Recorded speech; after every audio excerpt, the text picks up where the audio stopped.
Hi, my name is Riley Allen. This is my review of Chapter 4 of Harry Potter and the Prisoner of Azkaban, titled The Leaky Cauldron. So, Harry is staying at the Leaky Cauldron and basically exploring Azkaban. The Diagon Alley.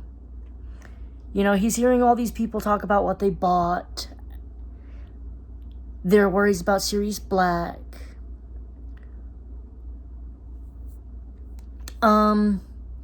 He notices, he goes to Quality Quidditch, where he notices the firebolt, and we actually get kind of a foreshadowing, or basically for the fourth book, with people saying that Ireland has already put in a request for him, and that they're favorites to win the World Cup, or whatever, something like that, Quidditch Cup. And I'm pretty sure it's them versus Bulgaria in the next book, so yeah. Kind of a bit of foreshadowing. Spoilery, or whatever.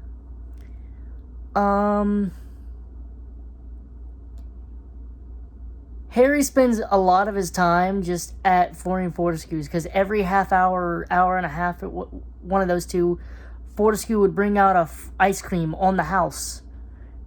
And also help Harry with his history homework about witch burnings.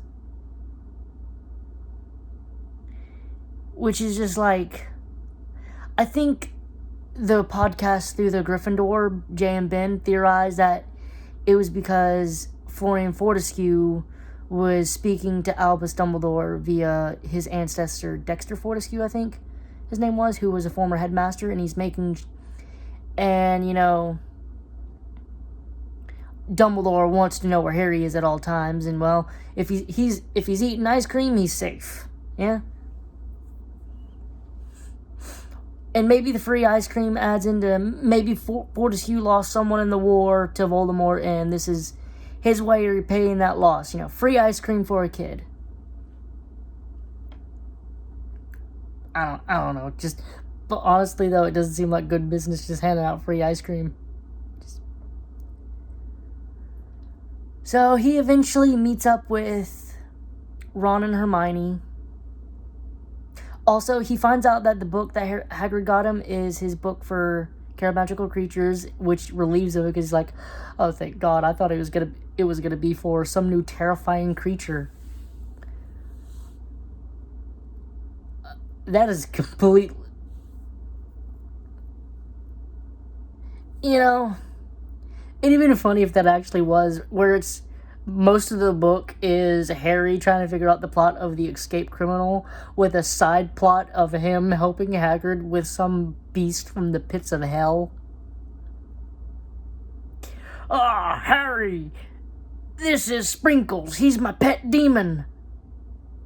Hagrid, he's burning alive. What does he eat? Oh, he feeds on the souls of the damned, Harry.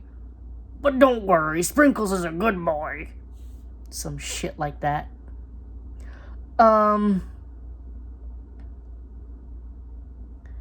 So he meets up with Ron and Hermione, and Harry and Ron kind of pick at Hermione because she's taking all the extra classes, including the one she really shouldn't be, Muggle Studies. And Ron's was kind of a funny joke.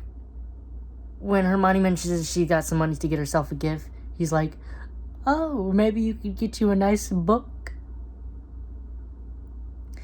She decides to get her an owl, so they go in there into the pet shop. Ron also goes because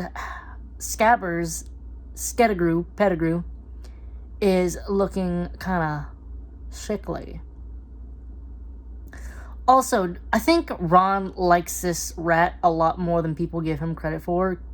I think they take away the factor of, we know that Pettigrew is Scabbers and vice versa, whatever the fuck.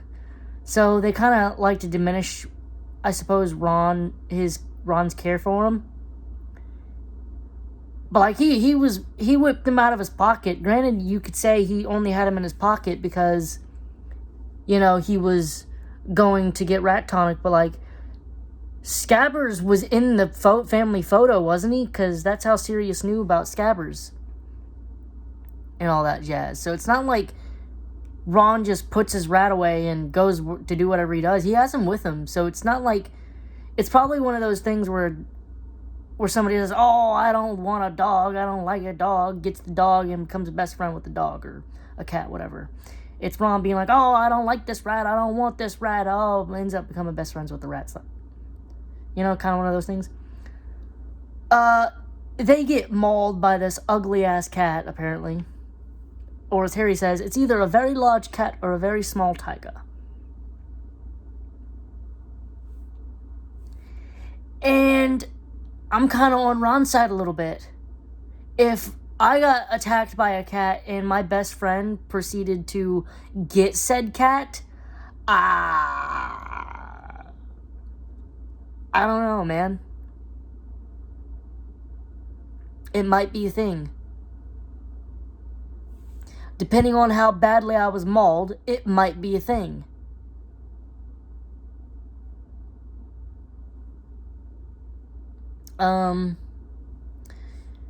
So Harry overhears Molly and Arthur talking about the escaped convict Sirius Black and how he's actually after Harry. I do need to comment, because Arthur says it won't be a 13-year-old gets him. And he's right. It's a 13-year-old and two 14-year-olds, because Hermione was born canonically in 79. Her birthday's in September. So by the time the Sirius Black bullshit goes down at the end of the school year, Hermione's 14, Harry's 13, and I think Ron is like born in March or something like that. One of them. He was born earlier in the year, so I think by the time they go confront Sirius, he's also 14. So it's a 13-year-old and two 14-year-olds. So he's not completely wrong. It's just he's not as right as he wished, I suppose.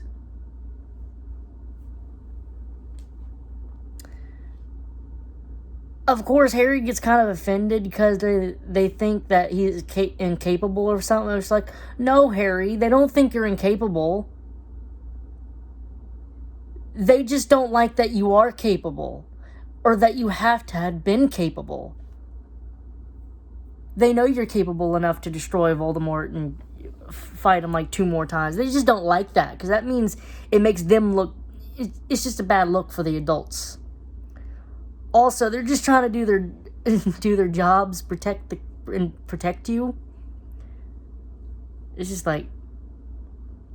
And then, of course, it introduces the Death Omen, where he now thinks Sirius is a Death Omen and that he gonna die.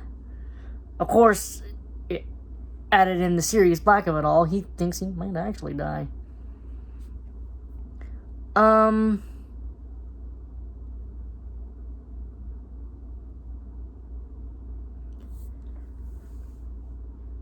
Overall, this chapter, everyone who was in the chapter kind of got their moment. Percy got to be Percy and pompous. The twins got some little funny moments making fun of Percy. I also love that the Ministry is giving cars so they can bring the kids to the train station. Obviously, it's for Harry. It's just nobody wants to say that it's for Harry because they don't want to tell Harry that it's so he doesn't get caught by Sirius Black.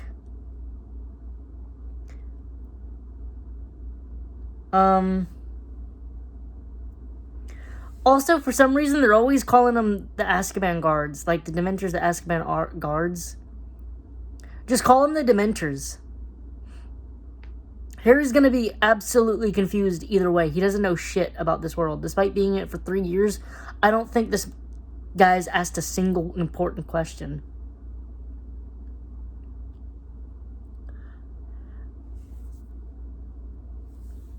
Anyways. I'm